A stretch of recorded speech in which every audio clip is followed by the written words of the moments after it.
शुरू करेंगे मंगलाचरण से। नमो अरिहंतारं नमो सिद्धारं नमो आयर्याणं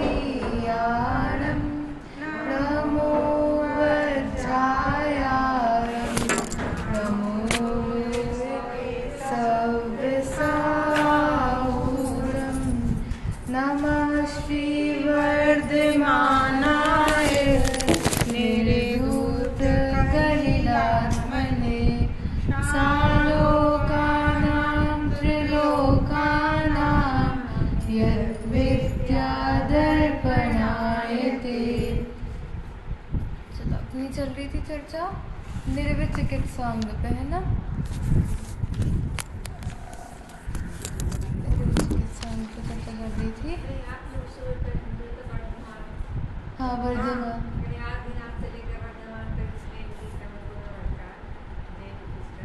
नहीं, वर्धमान का तुमने विज्ञान ये बताया था कि मतलब जो अपने गुणों में निरंतर वृद्धि को प्राप्त होती जाए, इसलिए वर्धमान से मतलब वो ऐसा मुझे बता रहे थे ना कि नाम विशेष नहीं हो, कोई भी काम में गुण विशेष हो रखे थे। वर्धमान से आप लोग कहेंगे यहाँ तो नाम आ गया भैया ने प्रगति नाम पीछे सोबित में बताओ, मतलब ठीक है। हाँ, ठीक है। तो अब ना आप इस तरफ देखा करो, जब जिस समय प्रश्न पूछे हाँ। इस तरफ वाली बहुत लोग रहती है ना, तो आप इस तरफ मुकर अच्छा। देखा करो पहले ठीक कि है। यहाँ कौन बता रहा है। हाँ, बच्चों तो अब ना दे बताने वाले। तो निर्वित चिकित्सा अंग पे अपनी चर्चा चल रही थी। क्या था निर्वित चिकित्सा में? ग्लानि नहीं करते, है ना। तो ग्लानि नहीं होती, कब नहीं होती ग्लानि?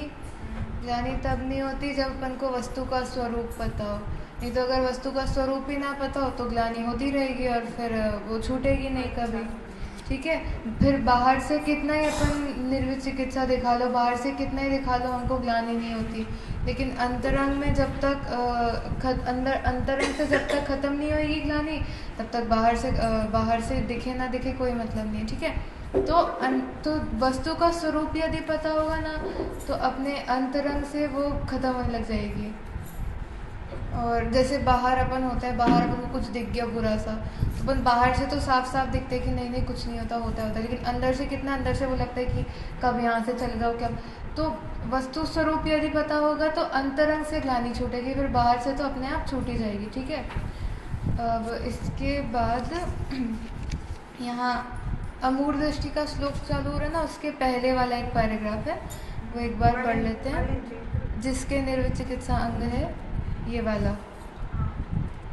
ठीक है, आप पढ़ेंगे। जिसके निर्वित चिकित्सा अंग नहीं है, वहाँ से। जिसके निर्वित चिकित्सा अंग है, उसके ही दया है, उसी के भैया व्रत होती है, उसी के बासल स्थिति करणादि गुण प्रकट होते हैं। इस प्रकार यह सम्यक्त का निर्वित चिकित्सा नाम का अंग कहा है। ठीक है। तो अब जैसे मुनिराज हैं, जंगल में जाते हैं, तो जंगल में तो कैसे कैसे उनको दृश्य देखने पड़ते होंगे। अब जंगल में रहते हैं तो जानवर ही जानवर हैं आसपास, तो क्या क्या नहीं देखना पड़ता होगा। वहाँ तो निगम वाले आते नहीं होंगे साफ सफाई करने के लिए, तो कैसी कैसी चीज़ें, कोई लड़ रहा हो आपस में, कोई दो जानवर आपस में लड़ रहे हो या कोई मर रहा हो, तो क्या क्या नहीं देखना पड़ता उनको। तो उनको ये सब क्या है, इन सब से उनको ग्लानि नहीं होती है। उनको वस्तु स्वरूप पता रहता है कि यही वस्तु का स्वरूप है, वस्तु सड़ेगी, गलेगी, मरेगी, खत्म होएगी, वापस आ जाएगी। उनको ये स्वरूप पता रहता है, ये पुद्गल है, ये पता रहता है। तो इस सब से वो बचे रहते हैं, उनको ग्लानि भाव नहीं आता है। अब आगे यहाँ लिखा, जिसके निर्वित चिकित्सा अंग है उसके ही दया है। तो उसके दया क्यों है? उसके दया इसलिए है क्योंकि उसको गुणों से प्रीति है। उसको अगर दया है तो उसको उसका स्वभाव पता है। उसको जैसे अब कुत्तों का हम क्यों बचाते हैं? इसलिए तो बचाते नहीं है कि वो मर रहा हो या कुछ, इसलिए बचाते हैं क्योंकि वो भी एक पंचेंद्रिय जीव है, इसीलिए उसे अपन बचाते हैं। वो भी एक जीव है, इस बात के संस्कार हमें पता है। हमें पता है कि वो भी जीव है, उसके अंदर भी सोचने इत्यादि की शक्ति है, वो भी भगवान बन सकता है आगे जाके। तो इस वजह से गुणों से प्रीति होने के कारण ग्लानि घटती है, ग्लानि से ध्यान हटता है और गुणों से प्रीति होती है, गुणों की तरफ ध्यान जाता है, तो निर्विचिकित्सा अंग होता है। ठीक है, आगे क्या कहा? उसी के वैयावृत्त होती है, उसी के वात्सल्य स्थितिकरण आदि गुण प्रकट होते हैं। उसी के वैयावृत्त होती है। अब वैयावृत्त में जैसे कोई अपने घर का ही हो, उसकी मृत्यु हो रही हो, या फिर वो अभी बस बेड पे ही हो, वो उठने की हालत में नहीं है, तो हो जाता है ना, तो वैयावृत्त हम उसकी करते हैं कि नहीं, उनकी देखभाल करते हैं कि नहीं।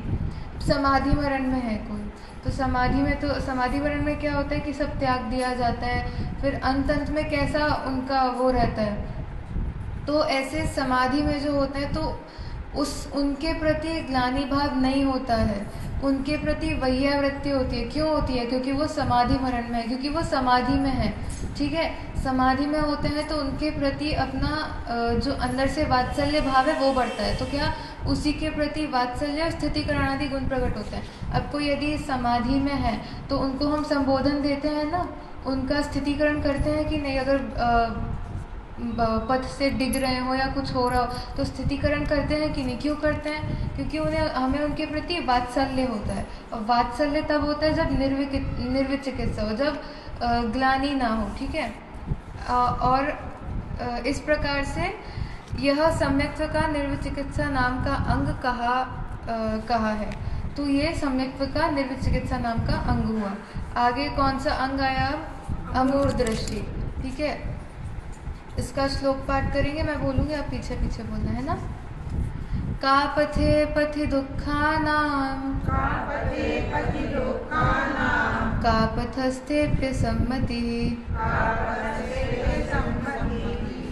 असम्प्रतिरनुत्कीर्तिः,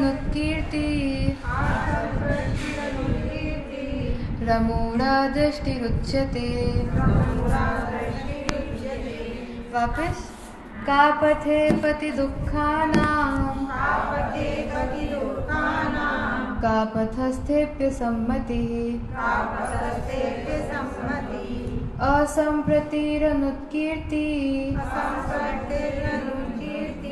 रमूढा दृष्टिरुच्यते। क्या कहा? का पथे अर्थात कुपथ में, कुमार्ग में, पथि दुखानाम यानी जो या दुखों के पथ में। तो ये जो कुमार्ग है यही दुखों का पथ है। तो ऐसे पथ में का पथस्थे, अब जैसे कोई पद में स्थित है, तो कोई पद में स्थित है तो उसे पदस्थ बोलते हैं। तो ऐसे ही जो का पथ में स्थित हो उसे का पथस्थ बोलते हैं। तो जो कुपथ में दुखों वाले मार्ग में हो ऐसा कुपथ, और जो उसमें स्थित हो वो का पथस्थ। तो उसके प्रति अपि यानी उसके प्रति भी, पहले कुमार्ग में भी और जो कुमार्ग में स्थित है उसके प्रति भी असम्मति। यहाँ पे कापथस्ते अपि असम्मति, यहाँ प्य लिखा है ना, तो ये संधि हो गई है, अपि और असम्मति। तो यहाँ संधि हो के अप्य सम्मति हो गई। तो क्या निकलेगा? असम्मति ही। तो उसके प्रति सम्मत नहीं होना, उसके प्रति सहमति नहीं देना। कि अगर कोई कुमार्ग है या कोई कुमार्ग में स्थित है तो उसके प्रति अपनी सम्मति नहीं देना, अपनी सहमति नहीं देना। और क्या कहा? असंप्रतिरनुत्कीर्ति रमूढ़ा दृष्टिरुच्यते, यानी असंप्रति है ना, यहाँ पे असंप्रति ही अनुत्कीर्ति ऐसा निकलेगा। ठीक है, वो संधि होके रनुत्कीर्ति हो गया। तो असंप्रति है क्या? संप्रति यानी संपर्क सहित, जो कुपथ के या जो कुपथ में स्थित है उसके संपर्क में यदि कोई हो तो उससे भी दूर रहना। और क्या कहा? अनुत्कीर्ति यानी कीर्तन इत्यादि नहीं करना। जो कुपथ में है या कुपथ में स्थित है उसके कीर्तन भी नहीं करना। फिर वो अमूढ़ा दृष्टि रुच्यते, उसको अमूढ़ दृष्टि कहते हैं। ठीक है, यहाँ पे रमूढ़ा है, ये भी संधि होके अमूढ़ा दृष्टि उच्यते। ठीक है, रुच्यते में भी संधि होके र आया वहाँ पे, ठीक है। तो अमूढ़ा दृष्टि उच्यते, ऐसे जो असम्मति जिसके हो, असंप्रति जिसे हो, अनुत्कीर्ति जिसे हो, किसके प्रति, कापथ में जो है या कापथ जो है उसके प्रति जिसको असम्मति असंप्रति अनुत्कीर्ति हो, वह अमूढ़ दृष्टि कहलाता है, ठीक है। अब यहाँ पे कैसा होता है वह असम्मति। अब मन वचन का ऐसे अपन देखें, असम्मति यानी जो सहमत ना हो, अपने मन से जो उस मार्ग में सहमत ना हो, ठीक है। फिर असंप्रति यानी वो उससे काया से जुड़ा ना हो, संप्रति यानी संपर्क में रहना, तो काया से कुमार्ग में या जो कुमार्ग में स्थित है उससे जुड़ता नहीं है। फिर वचन से कैसे, अनुत्कीर्ति, उसका कीर्तन नहीं करता कि वाह तुमने इतना अच्छा काम किया, बहुत बढ़िया बहुत बढ़िया।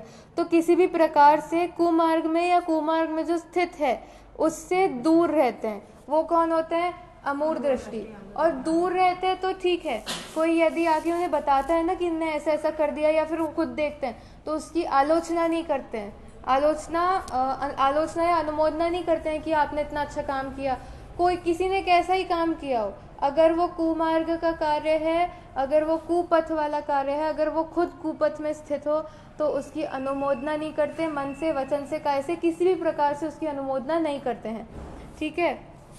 जैसे रेवती रानी है, उनको पता था, उनको श्रद्धा थी, उनको निर्विचिकित्सा अंग था, उनको श्रद्धा थी कि 24 तीर्थंकर ही होते हैं, 25वां नहीं होता है कोई। तो कितना ही ढोल बाजा, कितना ही कुछ कर लिया हो, वो गई थी, नहीं गई, वो अपने कार्य में रही, जरा भी अपने पद से डिगी नहीं, ना उनने मन से, ना वचन से, ना काय से, किसी प्रकार से भी उनने नमस्कार नहीं करा, ठीक है। आगे हाँ, तो अब क्या कुमार्ग में स्थित है और इत्यादि, हाँ, असम्मति, असंप्रति, अनुत्कीर्ति, ये 3 चीज उसे रहती ही रहती है। अब जैसे पाप का उदय है, अपने पाप का उदय, अपन को जबरदस्ती की जा रही है कि ऐसा करो तो मैं नमस्कार करना ही पड़ेगा, तो अपने पाप के उदय से घबराना नहीं चाहिए हमको, ठीक है। आएंगे ऐसे बहुत पाप के उदय आएंगे, उनसे घबराना नहीं, अपने श्रद्धान रखना कि जो सच्चा है उन्हीं के प्रति हमें अपना श्रद्धान देना है, उन्हीं को हमें नमस्कार करना है। आगे क्या कहा कि कापथ 2 प्रकार के होते हैं, एक तो मिथ्यात्व वाला और एक पाप का। तो इसमें भी दो कैसे, मिथ्यात्व यानी जो मिथ्यात्व की पुष्टि करते हो ऐसा कापथ, और दूसरा जो पाप हिंसा आदि कार्यों में लगे हो वो कुपथ। तो इन दोनों प्रकार के जो कुपथ हैं इनसे दूर रहना, और इनमें जो लगे रहते हो इनसे भी दूर रहना, इनसे हर प्रकार से दूरी बना के रखना। अब क्या होता है कि बहुत जगह ऐसा होता है कि कोई अपने घर का ही हो जो इन सब मार्गों में लगा हो, तो ऐसा कहते हैं कि उनसे भी दूर हो जाओ, उनसे भी जैसे बन पड़े दूर हो जाना चाहिए। फिर अगर कोई अपना ना हो, कोई बाहर का हो, ठीक है, कोई विजाति हो लेकिन साधर्मी है, धर्म के मार्ग में लगने का इच्छुक है, धर्म का मार्ग में लगता है, तो उसके साथ वात्सल्य रखना, उसके साथ साधर्मी भाव रखना। लेकिन यदि कोई घर का भी हो और कुपथ में लगा हो तो क्या करना, या तो उसका स्थितिकरण करें कि आप उस मार्ग में ना लगो। अब अपने ही कोई घर का है तो अपन ये तो कहेंगे नहीं कि आप बिल्कुल दूर हो जाओ, बात मत करो मुझसे, या हम उनसे नाता रिश्ते तोड़ लेंगे। तो क्या करो, स्थितिकरण कर लो। नहीं माने, ज़्यादा कसाई हो, ज़्यादा ज़्यादा हटी ज़्यादा हो, तो बोलना बंद कर दो, दूर हो जाओ, ठीक है।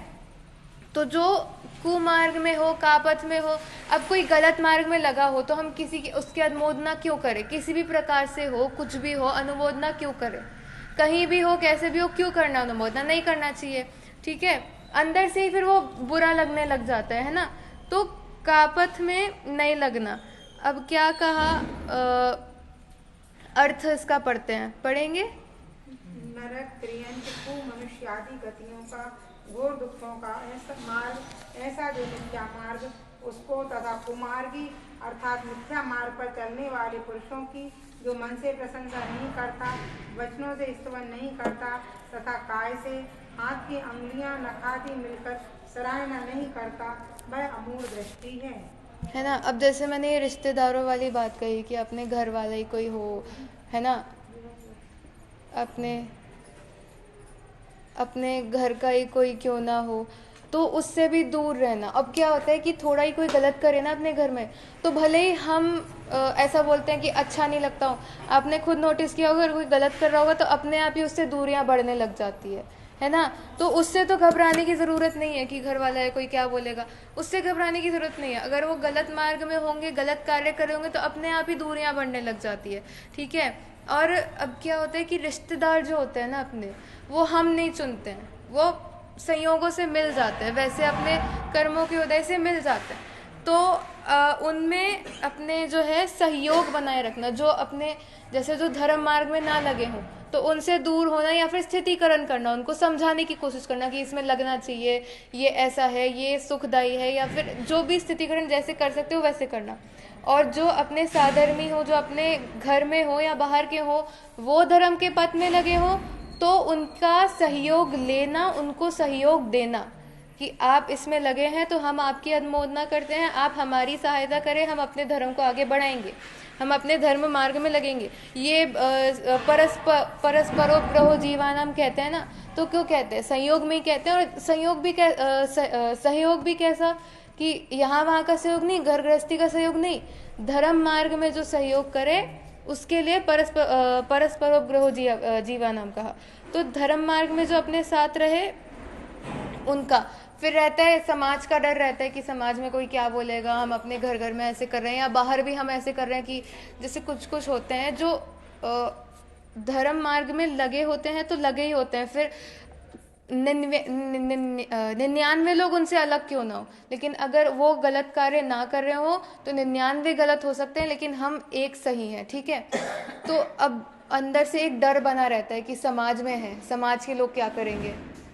अपन ने देखा होगा, अगर अपन अपने सच्चे देवशास्त्र गुरु को नमस्कार कर रहे हो या कहीं बाहर गए जहाँ पे मानते ना हो, तो वहाँ अपन अपने धर्म का कोई कर रहे हो, पाठ इत्यादि कर रहे हो, तो सब देखने नहीं लग जाते। ट्रेन वगैरह में जाते हो तो सब देखते हैं ना क्या कर रहे क्या कर रहे, तो उससे फर्क नहीं पड़ना। जिसको समाज की परवाह होती है ना, वो फिर मोक्ष नहीं जा सकता, जिसको खुद की परवाह होती है वो जाएगा मोक्ष, ठीक है।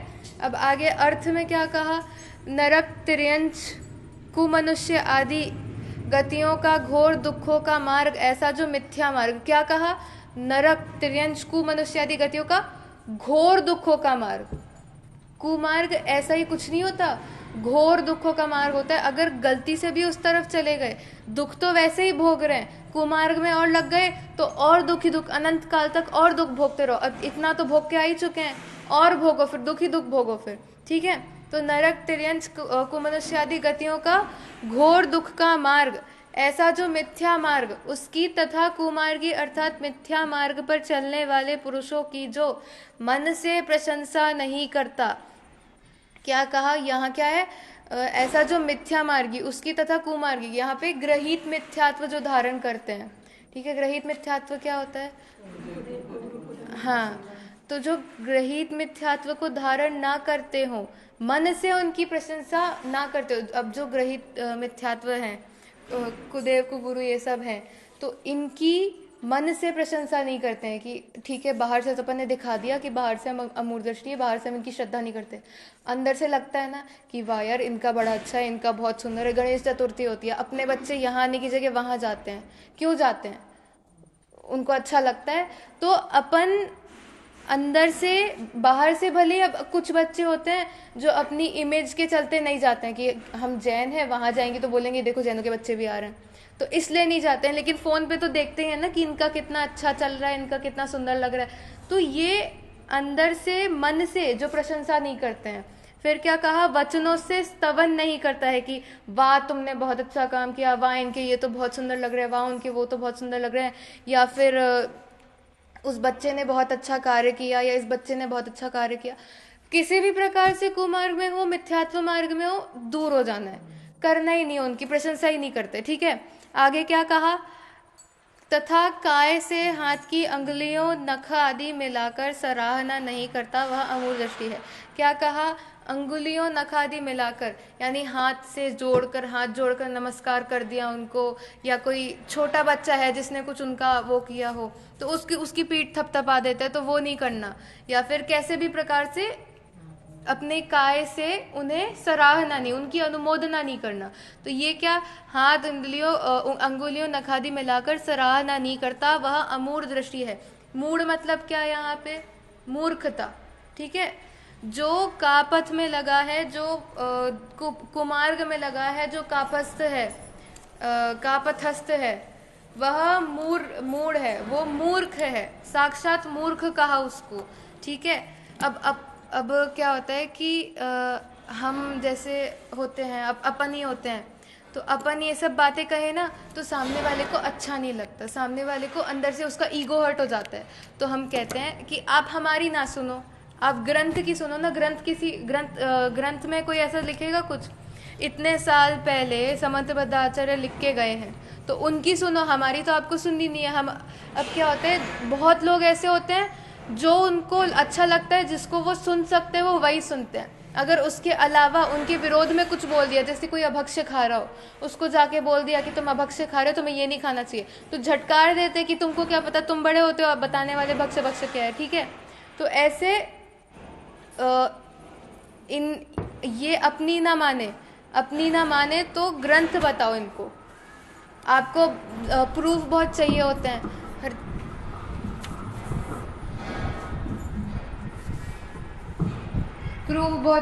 हर चीज़ में, कि इसका प्रूफ दो, उसका प्रूफ दो। हमारे आचार्य लिखे गए हैं 2000 साल पहले, इनका ग्रंथ ले लो आप। ठीक है, आपको हमारी नहीं सुननी, आप ग्रंथ आओ। इनको तो ये भी पढ़ने नहीं होते, इनको बस बहाना चाहिए होता है बोलने का। ठीक है, तो किसी भी प्रकार से कोई भी हो, कैसा भी हो, अपना कितना ही सगा क्यों ना हो, अगर कुमार्ग में है, अगर ये कुमार्ग में है, तो उसके प्रति असम्मति, असंप्रति, अनुत्कीर्ति, ये भाव रखने चाहिए। ठीक है, अब लोग हमने ठीक है, हम अब हो गए, अब हमने ये पढ़ा, अब हम कट्टर हो गए, अब हम जो सही होगा उसी पे हम ध्यान रखेंगे, जो गलत नहीं होगा। तो अब क्या, लोक में हमें ना सब मूर्ख बोलने लग जाते हैं, लोक में हमारी सब बुरी बातें करने लग जाते हैं, तो हमें उससे फर्क क्यों पड़े, हम तो अपने मोक्ष मार्ग में लगे हैं। हाँ, सब ऐसे नाम देते हैं, बड़े पंडिताइन हो रहे हो आप, तो बड़े ये हो रहे हो, बड़े वो हो रहे हो, बड़े धर्मात्मा हो रहे हो, कहो जितना कहना हो। हम अपना मानसिक संतुलन कितना बना सकते हैं, ये हमारा टेस्ट होता है उस टाइम पे। क्योंकि किसको पाप का उदय नहीं आता है, किसके पाप का उदय नहीं आता, किसके कम ज़्यादा आता है, सबके आते ही है ना। तो हमारा जो है संतुलन उस समय पे हमारी परीक्षा होती है कि कैसे हमारा मानसिक संतुलन बना रहे, कि मैं मोक्ष मार्ग में हूँ। अब भले मुझे 1000 लोग गलत क्यों ना बोले, मेरा मार्ग सही है, मैंने जो पढ़ा है, जो मुझे जिनकी वाणी में मिला है, जिन देव की वाणी में मिला है, वो अगर सत्य है, तो 1000 मुझे गलत बोले, वो गलत, मैं गलत नहीं हूँ। इतना अंदर से संबल होना चाहिए, इतना पावर अंदर से होना चाहिए। ठीक है, अब जैसे प्रश्न उठता है कि भले ही हम इनके किसी को भी नमस्कार इत्यादि नहीं करते हैं, लेकिन अब हमारा घूमने जाने का मन है, तो वहाँ पे हम अनुमोदना करते हैं कि अच्छा है, कैसा है, तो वो क्या कषाय के उदय से होता है। अगर आप किसी कुधर्म के, अब ना बहुत ऐसे स्वच्छंदी से लोग होते हैं, निश्चयाभासी, कहते हैं कि हम दूसरों के मंदिर में देखने जाते हैं, वह घूमने जाते हैं। दूसरों का मंदिर घूमने की जगह, आपको घूमने जाने के लिए 1000 चीज़ें रखी हैं, दूसरों के मंदिर में ही जाना हो, वो मिथ्यात्व का पोषण वहाँ पे हो जाता है। किसी भी प्रकार से अनुमोदना नहीं करना, किसी भी प्रकार से, क्योंकि यदि आपने किसी के छोटे से छोटे कार्य में भी अनुमोदना कर दी, आपने सिर्फ इतना कहा कि हाँ अच्छा है, खत्म। अब आपको क्या पता, मान लो किसी ने केक ही बनाया, केक बनाते ना केक, तो कोई बाहर का है, सुंदर दिख रहा है, आपने कह दिया बहुत सुंदर केक बनाया, बस इतना सा कहा आपने। आपको क्या पता आपको उसके पीछे की क्या प्रोसेस रही होगी, कैसे बना होगा। बाहर केक इत्यादि मिलते हैं, तो वो कितने केक होते हैं जो वेज होते हैं, नहीं होते ना। तो वहाँ पे आपने उसकी सुंदरता की प्रशंसा भले ही क्यों ना करी हो, लेकिन उसके पीछे का जितना प्रोसेस था, जितना में जितना पाप कार्य उसमें हुआ होगा, जितना कषाय उसमें लगी होगी, सबका पाप लगता है। तो कहाँ हम अनुमोदना कर रहे हैं, कहाँ नहीं कर रहे हैं, किस चीज़ की अनुमोदना कर रहे हैं, इसका बहुत ध्यान रखना पड़ता है। अब बच्चे स्कूल में हैं तो बच्चे घर आते हैं, वो बताते हैं, जैसे बच्चे घर आते हैं तो वो बताते हैं कि हमारे स्कूल में ऐसा ऐसा हुआ, तो अपन पूछते हैं ना कि तुमने उसकी अनुमोदना की कि नहीं की, या फिर अब तो क्या, अपन तो बच्चों छोटे होते हैं तो बता के भेजते हैं कि इसका टिफ़िन मत खाना, इसका वो मत करना। अपन नहीं खाते तो उनको भी कह के भेजते हैं। बड़े होते जाते हैं तो उनको समझाने की बजाय डांट देते हैं, ठीक है। तो यहाँ पे पहले अनुमोदना करना कि तुमने अच्छा किया, तुमने सच बताया मुझे, अब तुमने सच बताया तो तुम ये सुनो कि तुम्हें ये नहीं करना चाहिए, डांटना नहीं, ठीक है। तो इस प्रकार से अनुमोदना कैसी करना, किस प्रकार की करना, कब करना, कितनी करना, इस बात का ध्यान बहुत ज़्यादा रखना होता है, ठीक है। और इतना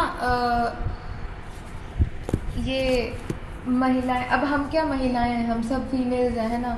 तो हमको एक बात का डर रहता है कि अगर हमने अपना ये इसका वो करना, क्योंकि ना बाहर ना बहुत जगह ऐसा होता है, जब आप कहीं और जाते हैं तो आपको भले ही आप उसका पालन ना करते हो, लेकिन आपको कह देते कि आइए तो आइए, एक बार आ तो जाइए, हाथ तो लगा लीजिए, कर तो लीजिए थोड़ा बहुत।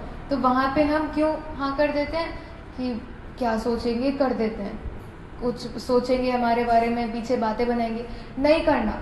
कट्टर विरोधी होना, विरोधी भी क्यों होना, क्योंकि गलत काम है। अगर सही काम होता तो हम आगे से आके करते, लेकिन गलत काम है तो उसमें नहीं करना मतलब नहीं करना। अब तुम्हारे विरोध में 1000 लोग हो, 1,00,000 लोग हो, कितने ही लोग हो, अपना कार्य सत्य है, अपना कार्य सच है, अपना कार्य सम्यक है, सम्यक दृष्टि वाले कार्य है, तो उसमें ही लगना, ठीक है। अपने धर्म मार्ग है तो उसमें लगना, कहीं और नहीं जाना। और क्या कहा, ये तो बात हो गई कि ये नहीं करना, वो मत करना, ऐसा मत करना, वैसा मत करना। तो क्या करना, तो यहाँ पे जो अपन ने कहा ना, असम्मति, असंप्रति, अनुकीर्ति, तो यहाँ पे सन्मार्ग में सम्मति रखना, सन्मार्ग में जो लगे हैं उनके प्रति संप्रति रखना, सन्मार्ग में जो लगे हैं उनकी स्तुति करना, उनका कीर्तन करना, ठीक है। समंत भद्राचार्य की ही एक रचना है, कौन सी, आप्तमीमांसा। उसमें पहले कितने सारे श्लोक में समंत भद्राचार्य सिर्फ यही कहते हैं कि मैं आपको क्यों नमस्कार करूं, क्या कर दिया ऐसे जो आपने नमस्कार करूं मैं आपको इसलिए नमस्कार नहीं करता कि आपके पास ये देव और ये सब हैं, ये तो हर किसी को प्राप्त हो जाते हैं। आजकल के कुत्ते बिल्ली जो पालतू हैं, कितनी अच्छी सुविधा मिल जाती है उनको, हम उनकी सुविधाएं की वजह से उन्हें नमस्कार करें, नहीं, मैं आपको क्यों नमस्कार करूं। ऐसे कितनी लंबी, कितना बड़ा उनने लिखा, सिर्फ इतने ही कि मैं क्यों आपको नमस्कार करूं, क्या है ऐसा आप में जो मैं आपको नमस्कार करूं, पूरा बताया। देवागम नभोयान चामरादि विभूतया माया विश्व विदश्यन्ते नातस्त्वमसि नो महान। क्या देवागम नभोयान, यानी देव आदि जो हैं, जो आकाश के यानों में आकाश में अपने यानों में घूमते, अपने एरोप्लेन में घूमते हैं ना, तो ऐसे वो अपने यान में घूमते हैं। चामरादि विभूतया, चवर इत्यादि की 64 चवर झरते हैं, तो उसकी रिद्धि आपके पास है, इसलिए नमस्कार नहीं करता मैं आपको कि आपको इतने सारे देव नमस्कार करते हैं, इतने सारे चवर हैं आपके, ठीक है। माया विश्व की दृश्यन्ते, यानी ये जो सारी चीजें हैं ना, ये विश्व की माया ही है। नातस्त्वमसि नो महान, इस वजह से आप महान नहीं हो कि इतने देव आपको नमस्कार करते हैं, इतने चवर आपके ऊपर ढरते हैं, इतने लोग आके आपको नमस्कार करते हैं। आप नमस्कार यदि हो, आपको ये प्रतिभा भी क्यों मिल रही है इतनी, सिर्फ इसलिए क्योंकि आप वीतरागी हो, सिर्फ इसलिए क्योंकि आपने अपने आत्म को पहचाना है, ठीक है। अब हम सोचें, कोई हमें अच्छा बनना है, जैसे आजकल क्या होता है कि किसी को पढ़ाई में किसी को आगे बढ़ना हो ना, तो रिश्वत दे दे के आगे बढ़ते हैं।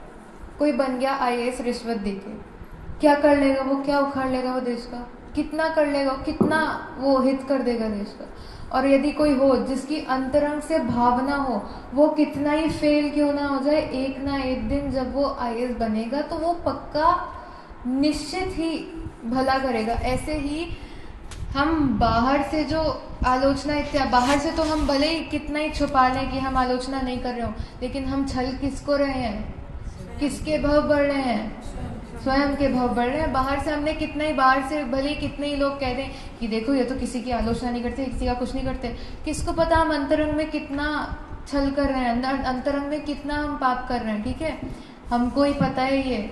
और ना जो दूसरों से छुपा छुपा के करते हैं, किस लिए? बाहर किसी को फर्क नहीं पड़ता बाहर में आप कितना किसका क्या कर रहे हो, एक ना एक दिन उसका भी आपके ऊपर से ध्यान हट जाएगा। कोई है ऐसा जो आपके ऊपर 24 घंटे ध्यान रखता हो? आपके अलावा, आपके खुद के अलावा आपका कोई ध्यान रखता है? कोई नहीं रखता। तो बाहर में फिर आप कहते हो कि बाहर में अपन कहते हैं ना कि यार वो देख लेंगे, वो सुन लेंगे, वो कर लेंगे, या वो कुछ ऐसा उन्हें देख लिया तो क्या होगा। तो देखने दो उनको जो सोचना है सोचने दो। अगर हम सत्य के मार्ग में हैं, अगर हम सच्चे मार्ग में हैं, हमारी अंतरंग शुद्धता है, तो फर्क नहीं पड़ता बाहर का कोई कुछ क्यों ना कहे। अब ना ऐसी हम फीमेल्स है ना, तो हमें लगता है कि बाहर वाले क्या कर ले, हमें लगता है कि हम स्ट्रांग नहीं है। एक होता है ना कि पराधीनता बनी रहती है। ठीक है, तो ये बहुत सारी ऐसी कहानियां हैं जिसमें सिर्फ अकेली एक महिला ने पूरे परिवार को पलट के रख दिया, पूरे परिवार को जैन बना दिया था। ठीक है, ऐसी बहुत कहानियां आती है। अब रेवती रानी है, रेवती रानी को कितने सारे लोगों ने, देवों तक ने नीचे आकर उनको बोला कि 25वें तीर्थंकर समावशरण है। किसने नहीं बोला, किसने नहीं बोला, लेकिन उनके चेहरे पे एक छोटी सी शिकन तक नहीं है, क्योंकि उन्हें पता था कि 25वां तीर्थंकर होता ही नहीं है, तो मैं क्यों नमस्कार करूं, मैं क्यों जाऊं। वो शोभा तक देखने नहीं गई वहां की। अपन होते हैं ना कि भले ही अपन इन सब की अनुमोदना इत्यादि ना करते हो, लेकिन होता है ना कि एक बार देखने चले जाते हैं कि उनकी कितनी वो है, कितना सुंदर उनने बना रखा है। दूर से देखने लेते कि देख तो ले एक बार कितना अच्छा है। वो शोभा तक देखने नहीं गए, उन्हें पता था कि नहीं हो, लेकिन शोभा देखने तो जा सकती थी ना कि एक बार देखे आते कितना सुंदर इनने तीन टाइम करा है, मैं देख तो लूँ एक बार। मेरे को बनाने के लिए ही सही इनने कितना, मेरे को डिगाने के लिए इनने कितनी मेहनत करी है। कुछ देखने नहीं गई, कुछ भी नहीं। क्यों? सिर्फ इसलिए क्योंकि सब पुद्गल है, जो है 24 तीर्थंकर होते हैं। 25वें तीर्थंकर किसी काल में हो जाए, 25वें तीर्थंकर हो ही नहीं सकते। ठीक है, इतना श्रद्धान, इतना अमूर्त दृष्टि था उनको। ठीक है, आगे भावार्थ पढ़ेंगे।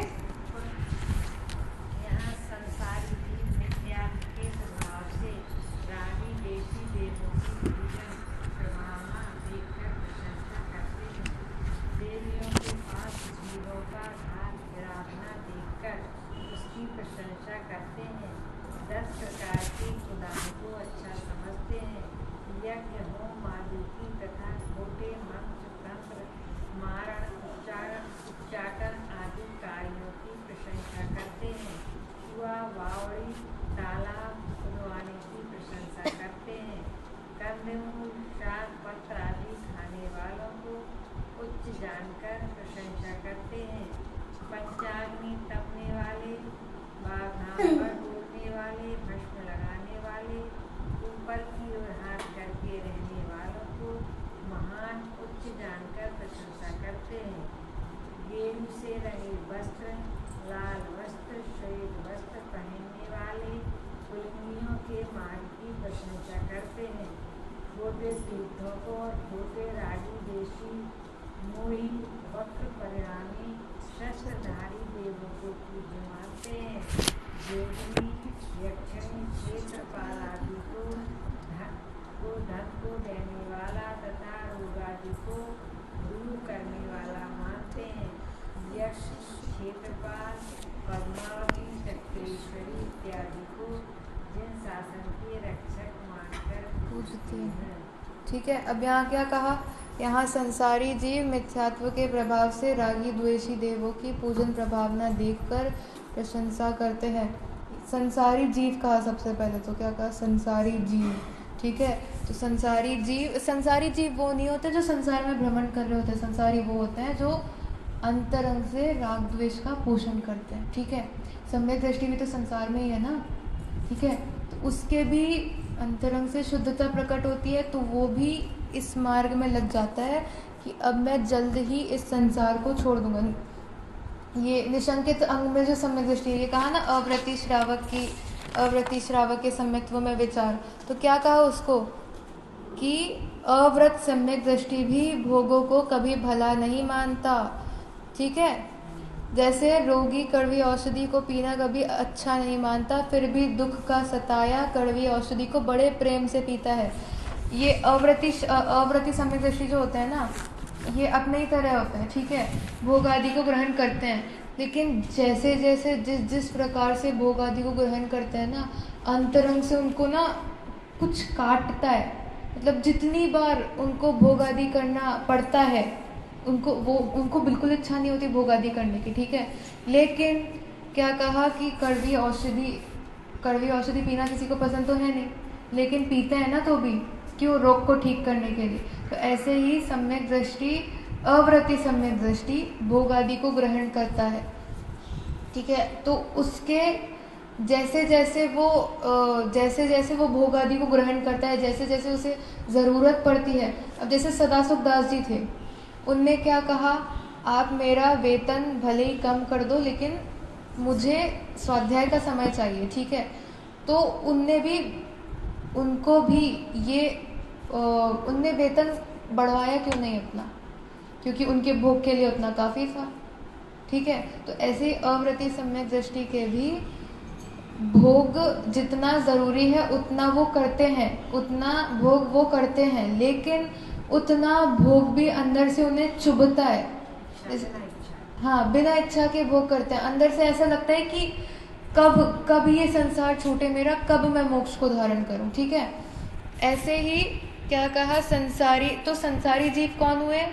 जो संसार में और भ्रमण करने की इच्छा रखते हो, जो जिनको मरण भय, एहलोक भय, परलोक भय, ये सब भय होते हो। ठीक है, वे होते हैं संसारी, राग द्वेष का पोषण करते हो, मिथ्यात्व को धारण करते हो, वो होते हैं संसारी जीव। ठीक है, तो यहाँ संसारी जीव मिथ्यात्व के प्रभाव से रागी द्वेषी देवों की पूजन प्रभावना देखकर प्रशंसा करता है।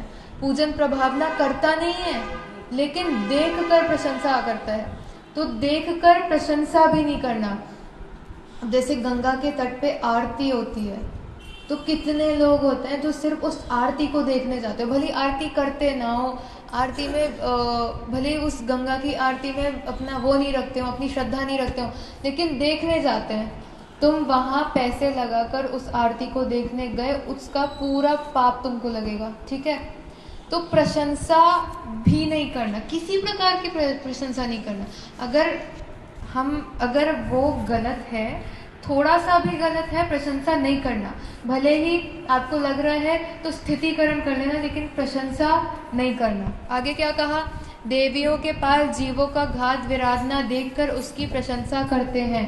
क्या कहा, देवियों के पास जीवों की घात विराधना। आपने देखा होगा देवियों के पास वो हाथ में लेके सर है ना, हाँ, तो ऐसे सर पकड़े रहते हैं, वो अच्छा दिखता है। वो भले ही कोई बना ही क्यों ना हो, हम इसकी प्रशंसा कर देते हैं, वाह कितनी सुंदर लग रही है। भले ही हम उनकी श्रद्धा ना करते हो, भले ही हम उन्हें मानते नहीं हो, भले ही हम अपने देव शास्त्र गुरु को ही मानते हो, लेकिन झांकियाँ लगती है ना, झांकी में भी हम भले उनका वो नहीं करते हो कि हम जानते हैं कि ये गलत है, हम जानते हैं कि ऐसा नहीं करना चाहिए, हम जानते हैं कि ये हिंसा का पोषण करता है, मिथ्यात्व का पोषण करता है, लेकिन झांकी देखने जरूर जाएंगे। खिट बंद कर लो, नहीं देखना चाहिए।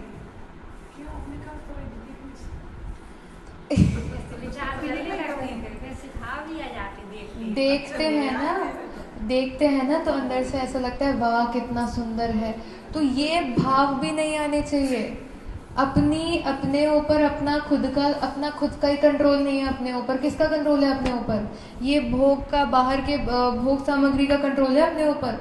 तो किसी भी प्रकार से झांकी क्यों ना निकल रही हो, कुछ क्यों ना निकल रहा हो, कितना ही अच्छा कुछ क्यों ना हो, प्रशंसा नहीं करना तो नहीं ही करना। ठीक है। अब एक वो होता है ना कि अंदर से अपनी दृढ़ता कितनी है, अपना कषायों पे संबल अपना कितना है, अपने कषायों पे कंट्रोल कितना है, वो देखकर। ठीक है, मान लीजिए आपका नहीं हो रहा है, धीरे धीरे आगे बढ़ो, धीरे धीरे से कोशिश करो। आप मान लिया आप चले गए देखने, भले फिर अगर आप चले गए या चले नहीं गए, आपने कहा घर के सामने से निकल दिए, चले गए तो फिर उसमें और पाप लगेगा। घर के सामने से निकल रही है, 1 मिनट आवाज़ आई तो आवाज़ से देख लिया तो खुद को रोको। अगर वो रोकोगे ना तो उसमें आप फिर आगे बढ़ोगे। रोका नहीं, अब देख लिया तो कोई बात नहीं, पूरा ही देख लेते हैं, ये नहीं। खुद को यदि रोका है, खुद को रोकने का प्रयास भी किया है तो बहुत बढ़िया, आप आगे बढ़ रहे हैं। ठीक है, आगे क्या कहा, 10 प्रकार के कुदान को अच्छा समझते हैं। आपको होंगे 10 प्रकार के दान होंगे। अपने तो 4 दान होते हैं, आहार, औषध, ज्ञान और अभय दान। ठीक है, तो इसके अलावा 10 प्रकार के दान और होते हैं, मैं कल देख के बताऊंगी, है ना, कितने जो भी होते हैं। तो 10 प्रकार के कुदान। अब अपने में तो 4 दान, औषध, ज्ञान, आहार, अभय, होती ना, गाय का दान करना, हाँ, ये वाले दान, पैसे दान कर दिए, हाँ। और ना एक दान और होता है, मतलब हाँ कन्या वो तो कहने के लिए होता है ना, पितृदान, माता पिता का पुराण। अब ये श्राद्धों में होगा ना वो पितृदान। हाँ देखो, एक ये होता है, एक खुद को अग्नि में झोंक देते हैं, ये दान। ठीक है, गाय भैंस इत्यादि का वध कर देते हैं, फिर उनका दान करते हैं। तो ऐसे ये दान मिलाकर 10 दान हो जाते हैं। ऐसे बुरे बुरे दान, इन सब के दानों को अच्छा समझते हैं। अपन सोच भी नहीं सकते ऐसी ऐसी चीजें। आप सोच सकते हो, अब एक ना एक कहाँ पे कुंड है,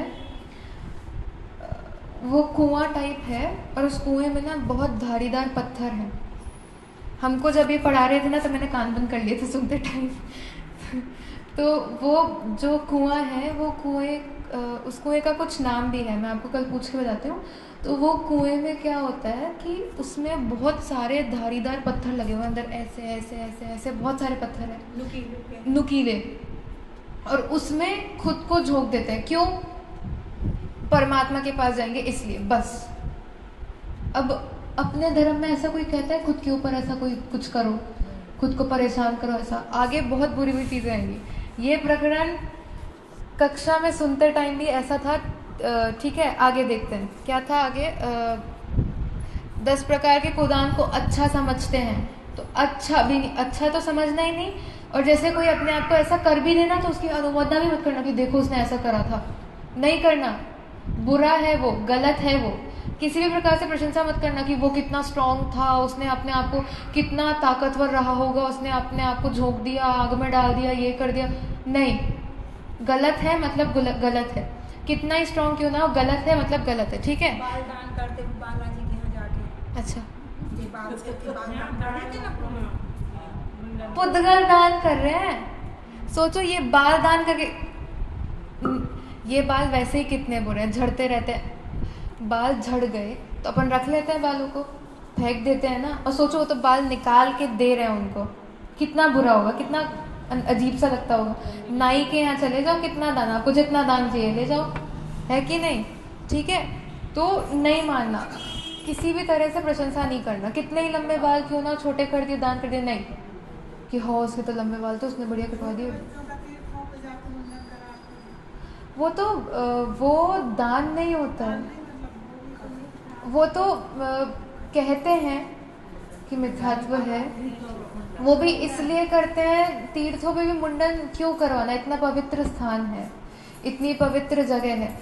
मुंडन पहले तो क्या, अपन जैसे घरों में है, अपने घरों में पहले बाथरूम कहाँ होते थे, घर इतने पवित्र होते थे कि घर के बाहर जाते थे अगर जाते थे तो, और जिनवाणी, मंदिर, ये सब घर के अंदर होते थे। अब क्या होता है, मंदिर सारे बाहर हो गए, बाथरूम सारे अंदर आ गए। तो ऐसे ही जो तीर्थों पे जाकर ये मुंडन वगैरह करवाते हैं, तीर्थों पे अगर आप जा रहे हैं तो बच्चों की जैनत्व संस्कार विधि करवाओ। उनका जैनत्व संस्कार होता है ना, एक छोटी सी विधि होती है जब बच्चों के कानों में मुगर मंत्र होता सुनाते हैं, उनका दर्शन करवाते हैं, उनको मंदिर ले जाते हैं, ये करवाओ। अब तीर्थों पे जाकर अपने वो करवा रहे हो तो वो अच्छा है कि नहीं? अपनी शरीर का मैल ही हटा रहे हैं अपन, तो तीर्थों को गंदा क्यों करना? ठीक है, भले ही हाँ, नहीं, बिल्कुल नहीं। पहले घर में मुंडन करवा लो, फिर दर्शन करवाने ला। हाँ, ऐसा कर सकते हैं कि घर में आपने करवा लिया, फिर उन्हें दर्शन करवाने ले जाओ कि इनके दर्शन करने आए हैं, बच्चा है, दर्शन करेगा, भगवान को देखेगा, इत्यादि इत्यादि, तो उसके खुद के भाव शुद्ध होंगे। ठीक है, अब क्या आगे क्या कहा? यज्ञ होम आदि की तथा खोटे मंत्र तंत्र मारण उच्चाटन आदि कार्यों की प्रशंसा करते हैं। मारण उच्चाटन, मारना, वो कौन होते हैं जो ब्लेड लेके घूमते हैं? वो नहीं होता हंटर जैसा कुछ, उसको खुद के ऊपर मारते हैं, चाबुक खुद के ऊपर मारते हैं। मारना चाहिए, खुद को जबरदस्ती क्लेश देते हैं। काय क्लेश, ये काय क्लेश नहीं होता। काय क्लेश क्या होता है? सच्चा काय क्लेश वो होता है जब आपका जो मनस्थिति है वो बिगड़ रही हो, लेकिन आप उसका खुद ही स्थितिकरण करो। ठीक है, अब वो नागदत्त सेठ की कहानी आती है, वो आत्म ध्यान में लीन थे। ठीक है, उनने ऐसी प्रतिज्ञा ली थी, ये दिया जल रहा है तो जब तक खत्म नहीं होगा तब तक मैं, तो वो काय क्लेश होता है। लेकिन वहां पे भी वो डिग गए तो क्या बने? मेंढक। लेकिन मेंढक बन के भी भाव शुद्ध हुए तो देव बने कि नहीं? राजा से पहले पहुंचे कि नहीं समाचरण में? तो काय क्लेश क्या होता है, इसका सच्चा स्वरूप जानना चाहिए। ठीक है, आगे क्या कहा? ऐसे कार्यों की प्रशंसा करते हैं। कुआं, बावड़ी, तालाब खुदवाने की प्रशंसा करते हैं। अब कुआं, बावड़ी इत्यादि जो खुदते हैं तो उनमें प्रशंसा करते हैं। कितनी हिंसा होती है, पृथ्वी का एक जीव कितने मरते हैं, कितने असंख्यात करोड़ों मर जाते होंगे उतने में। अब कुआं कितना गहरा खुदता है, उसमें अपन थोड़ी मिट्टी खोद लो ना तो इल्लियां निकल के चलने लग जाती है, और वहां तो पूरा कुआं खुद रहा है, फिर उसकी प्रशंसा करते हैं। ठीक है, आगे क्या कहा? बावड़ी, तालाब खुदवाने की प्रशंसा करते हैं। प्रशंसा नहीं करना। ठीक है, आगे कंदमूल, शाक पत्रादि खाने वालों को उच्च जानकर प्रशंसा करते हैं। चौमासा चलता है, पत्तियां खाते हैं अपन चौमासे में? नहीं खाते। अब इनका क्या है, बाकी टाइम भले अपन खाते हो, ये पूरे टाइम। अब क्या आदिवासी जो होते हैं, आदिवासी में भी सब नहीं, लेकिन कुछ ऐसे होते हैं जो ना क्या करते हैं, पत्तियां आदिवासी क्यों, कितने संत साधु ऐसे होते हैं जो पूरे ऐसा व्रत ले लेते हैं कि हम पूरे टाइम शाक पत्ती खाकर ही अपना जीवन व्यापन करेंगे। ठीक है, तो अब बारिश के टाइम में शाक पत्ती इत्यादि, कितना जीवों की हिंसा होती है, कितने जीव उत्पन्न होते हैं, उसमें भी अपन इतने टाइम पे नहीं खाते हैं हरी। क्यों नहीं खाते हरी? 4 महीने पत्तियां, जीव हिंसा होती है ना। छोटे छोटे जीव दिखते तक नहीं है, इतने छोटे छोटे जीव, और ये क्या करते हैं, उन्हीं हरी सब्जियों को अपना जीवन बना लेते हैं। अब उसमें भी क्या कहाँ के क्या खा रहे होंगे, इसका थोड़ा विवेक होना चाहिए। ठीक है, आगे क्या कहा? पंचाग्नि तपने वाले, बाघांबर ओढ़ने वाले, भस्म लगाने वाले, ऊपर की ओर हाथ करके रहने वाले को महान उच्च जानकर प्रशंसा करते हैं। पंचाग्नि तपने वाले, अग्नि जलाइए, कितनी हिंसा हुई है, कितनी हिंसा। ये पार्श्वनाथ भगवान की कहानी आती है, तो वहां पे किसी ने पंचाग्नि तप कर रहे थे तो उसमें से लकड़ी को निकाला था। तो ऐसे अब अग्नि में ही कितनी हिंसा होती है, कितने फालतू की अग्नि जलाते हैं कि अपन ने चालू करके छोड़ दियो, नहीं करते ना। व्यर्थ में क्यों अग्नि जलाना, कितनी ठीक है, जीवों की हिंसा ठीक है, आसपास से कोई गुजर रहा हो, खांसता है, फूंकता है, उसको अजीब नहीं लगता होगा, उसकी अपनी ठीक है, अपना खुद का स्वास्थ्य कितना खराब हो जाता है। पंचाग्नि तप कर रहे हैं, धुआं कंटिन्यूसली निकलता जा रहा है, कहाँ कहाँ का धुआं, कैसा कैसा धुआं, खांस रहे हैं, फूंक रहे हैं, आंखें मल रहे हैं, लेकिन तप करना है, ये तप होता है। इससे आपका शारीरिक स्वास्थ्य और खराब हो जाता है। ठीक है, आगे बाघ आंबर ओढ़ने वाले, पंचेंद्रिय जीव की हिंसा करके उसी का शरीर ओढ़ रहे हो, बताओ। सबसे पहले उसको, पहले तो ढूंढो कहाँ है, ढूंढने का अलग पाप, ढूंढने में भी जंगल में जाना पड़ता है, ऐसे थोड़ी में जाते चलते फिरते, तो वहाँ जाने का, उसके लिए आरंभ करना, उसका अलग पाप। आगे उसको ओढ़ते हैं, फिर उस मिल गया तो उसको पहले टॉर्चर करते हैं, एक बार में तो मरता नहीं है, बहुत ये करेंगे वो करेंगे, बांधेंगे मारेंगे, जो करते हैं वो सब करते हैं। उसके बाद उसको भी पहनते, अपन तो छूने से घबराते हैं, ये पहनते हैं उसको। ठीक है, तो ऐसे पहनने वालों की भी प्रशंसा नहीं करना, उनकी अनुमोदना नहीं करना कि वाह इनने कितने शेर का वो किया होगा, ये किया होगा, नहीं करना। ठीक है, फिर भस्म लगाने वाले, भस्म क्या होती है? राख मल्ले। हाँ, राख लगाने वाले अच्छी होती है, ऐसा कुछ भी बन के घूमना है, नहीं, वो लोक में अच्छा भी नहीं माना जाता है और अच्छा होता भी नहीं है। राख वगैरह लगा लेते हैं, अपन अच्छे से रहो ना, आपको नहीं हो रहा है, आपको इतना तप नहीं हो रहा है, आप घर में रहो, अपने स्वच्छ रहो, अपना स्वाध्याय करो, ज़रूरी है इन सब में लगना। इन सब के कंपैरिजन में अपना जो जीवन है बहुत ज़्यादा सादा और बहुत ज़्यादा सिंपल और बहुत इजी जीवन है।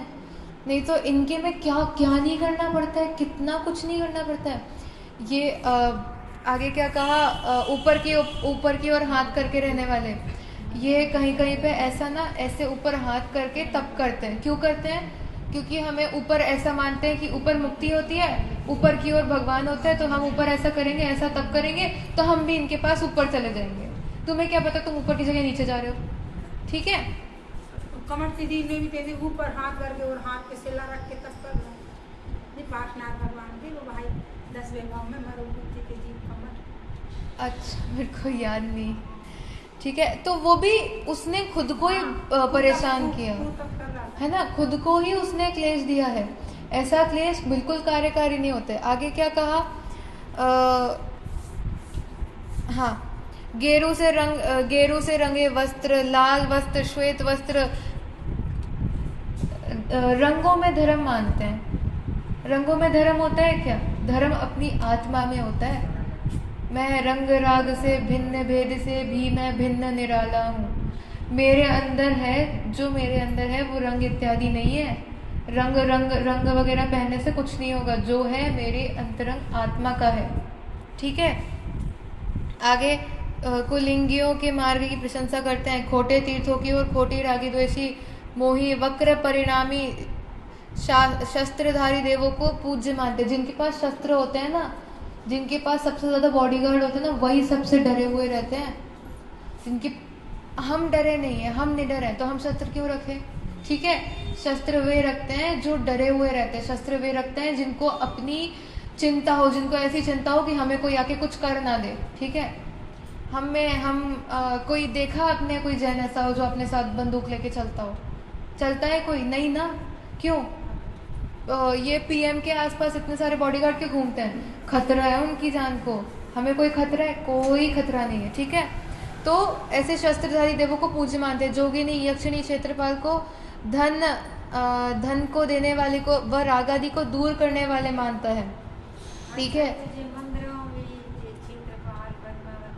हाँ, ये भी, इनको भी नहीं पूजना चाहिए। इनने, देखिए, इनने भगवान की, इनने मुनि पार्षनाथ की रक्षा की, ठीक है, वो अनुमोदना योग्य है, लेकिन उनको पूजने ही लग जाओ, ये कहाँ की बात हुई?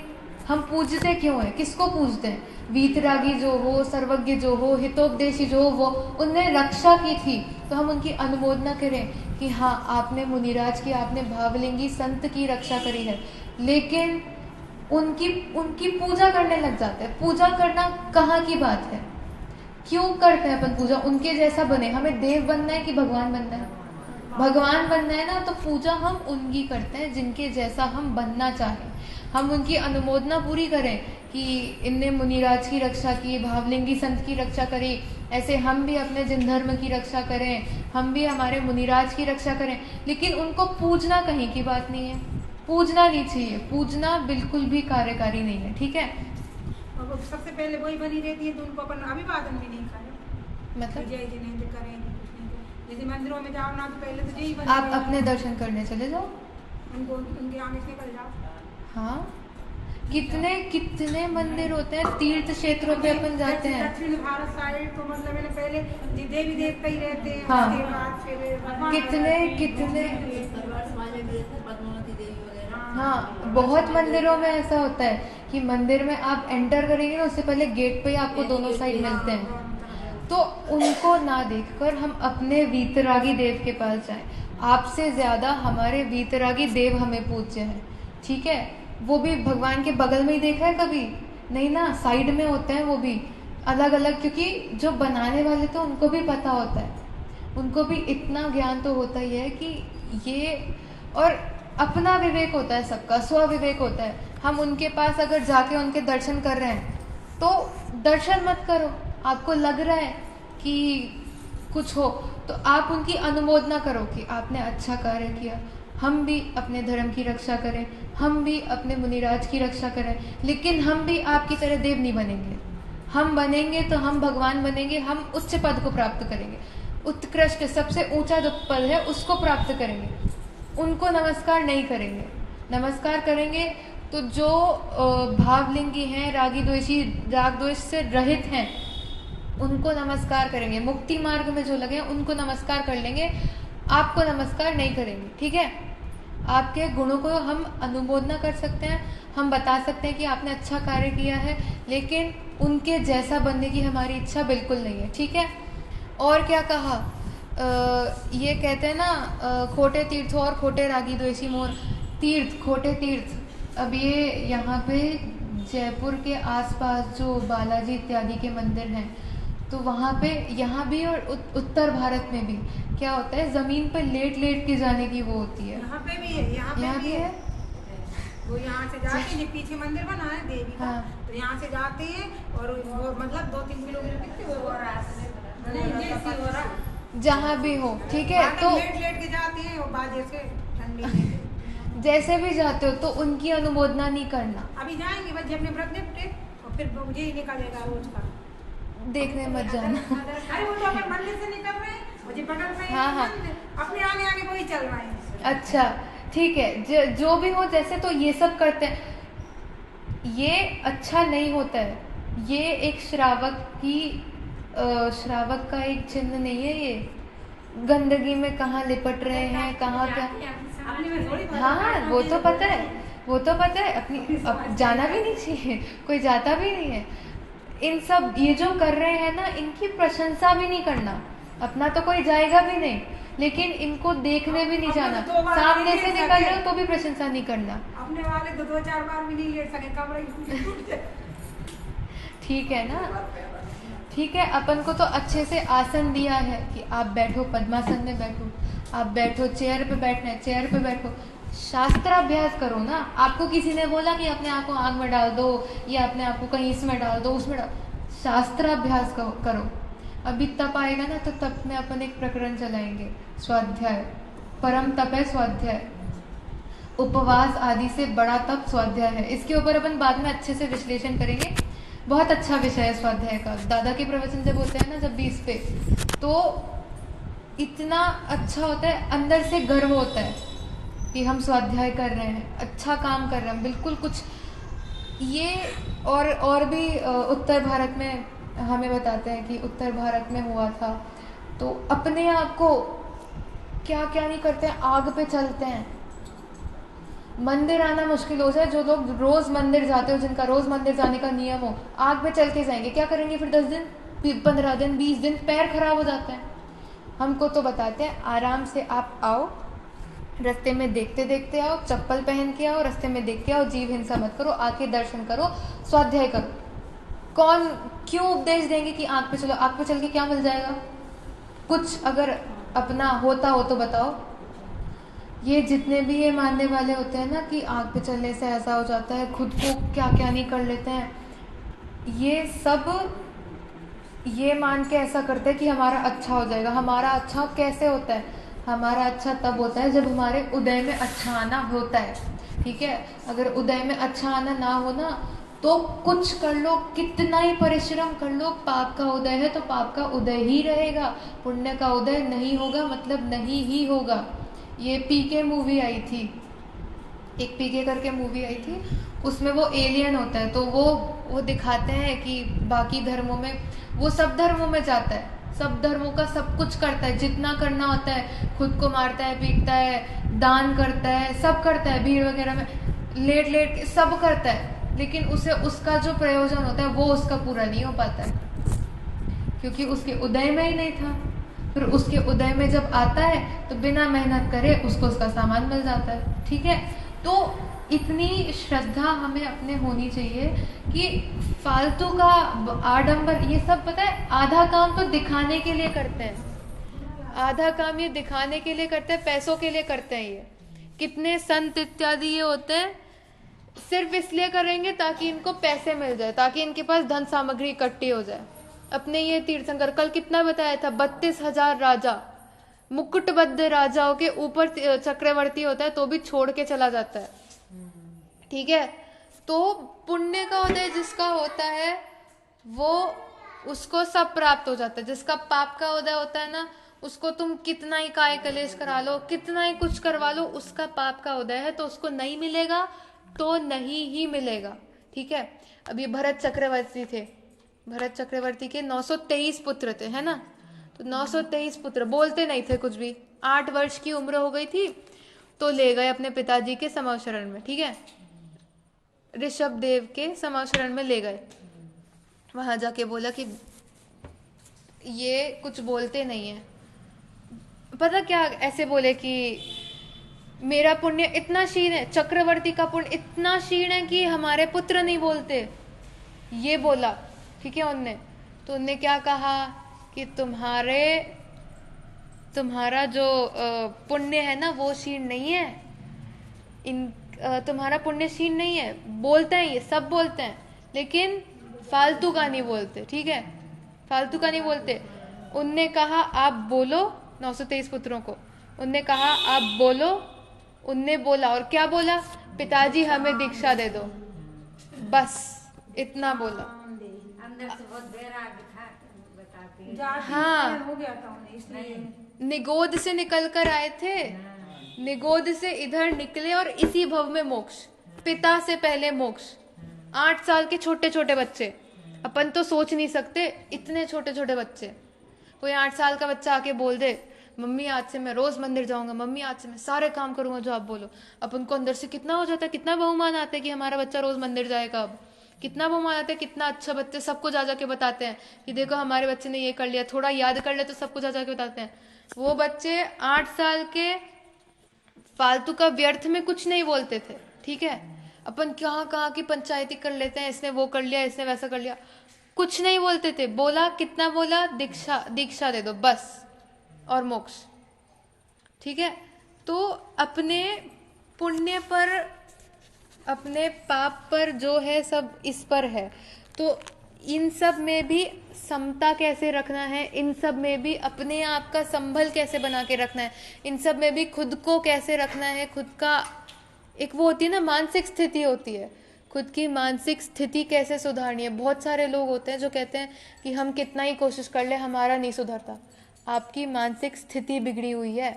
अगर आप कोशिश करो ना, अगर आप आपने ये सोच के रखा है कि मुझसे नहीं हो सकता, अगर आप थोड़ा सोचो ना कि नहीं मुझसे हो सकता है, नहीं मैं कोशिश कर सकता हूँ, तो ऐसे ऐसे आपका संबल खुद ही बढ़ता है और बाद में पता ही नहीं चलता है, सब आसानी से हो जाता है।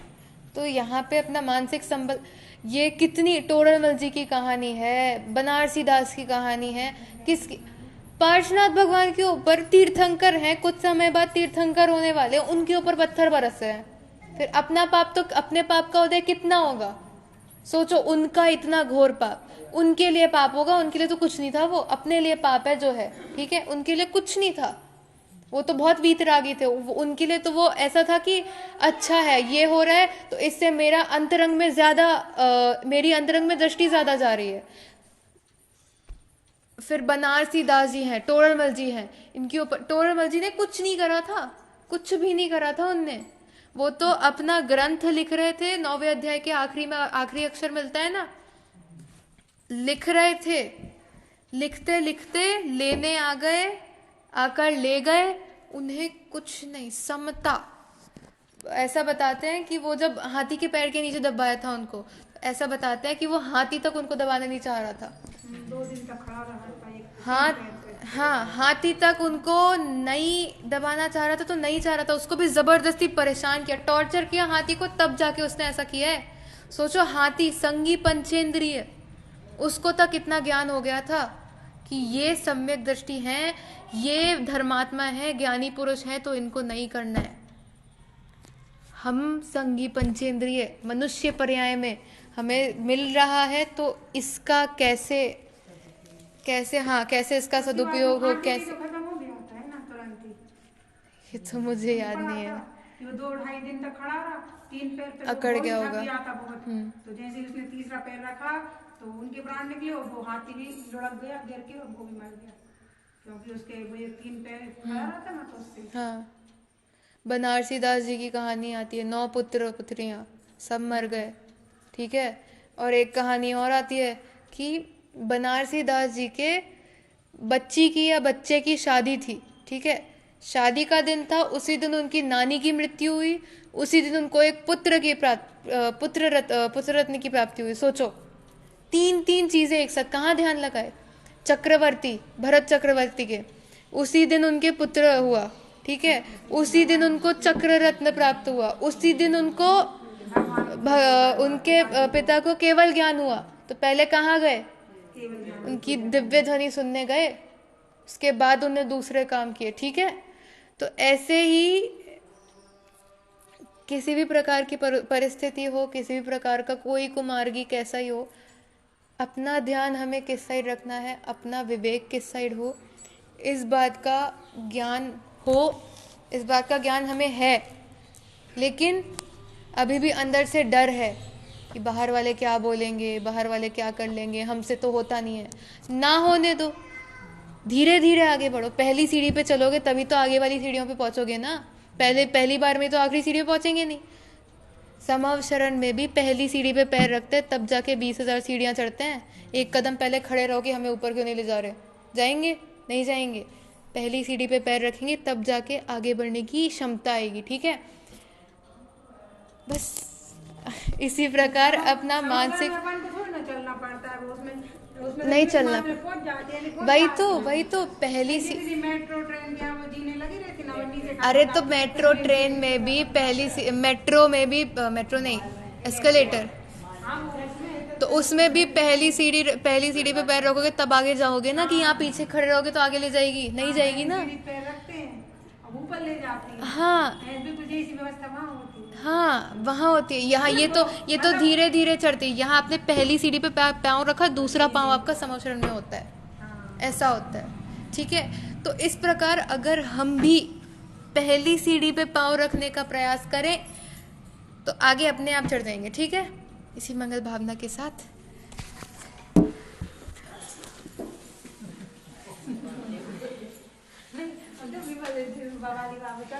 तो हमें याद आते समुद्र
बोलिए पंचपरमेश्वर श्री भगवान की जय। और तो नहीं है।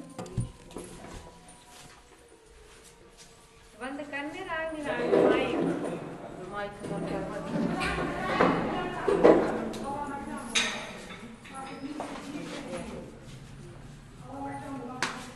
पंखा पंखा कर दो लाइट कर दी पंखा कर